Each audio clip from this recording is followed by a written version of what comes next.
દાહોદ જિલ્લો મધ્યપ્રદેશ અને રાજસ્થાન બોર્ડર પર આવેલો છે અને બુટલેગરો ઘણીવાર આ બોર્ડર પરથી દારૂ ગુજરાતમાં ઘુસાડતા હોય છે। ત્યારે બુટલેગરો દ્વારા પુષ્પા ફિલ્મી સ્ટાઇલમાં દારૂ ઘુસાડવામાં આવ્યો હતો અને બાતમીને આધારે આ દારૂ ઝડપાઈ ગયો હતો। ગુજરાત રાજ્યમાં દારૂબંધી છે, એવામાં દાહોદ જિલ્લો મધ્યપ્રદેશ અને રાજસ્થાન બોર્ડર પર આવેલો છે, જ્યાં બુટલેગરો અવનવી કિમીઓ અપનાવીને દાહોદથી ગુજરાતમાં દારૂ ઘુસાડતા હોય છે।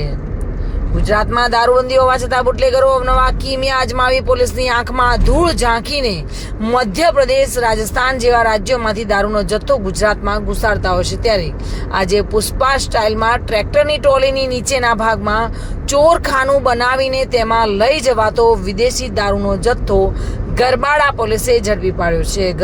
ગરબાડા પીએસઆઈ જે એલ પટેલને બાતમી મળી હતી કે વિદેશી દારૂનો જથ્થો ભરી લાવીને એક ટ્રેક્ટર પસાર થનાર છે।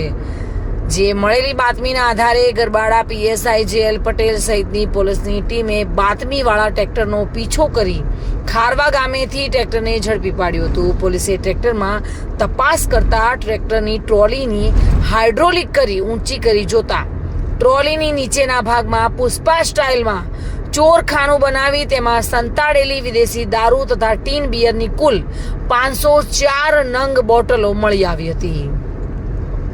જ્યારે પોલીસે 66,240ની કિંમતનો વિદેશી દારૂનો જથ્થો ઝડપી પાડી ટ્રેક્ટર સહિતનો કુલ 2,17,740ની કિંમતનો મુદ્દામાલ કબજો કરી દારૂની હેરાફેરી કરનાર એક ઇસમને ઝડપી પાડી તેના વિરુદ્ધ ગુનો નોંધી આગળની કાર્યવાહી હાથ ધરી છે।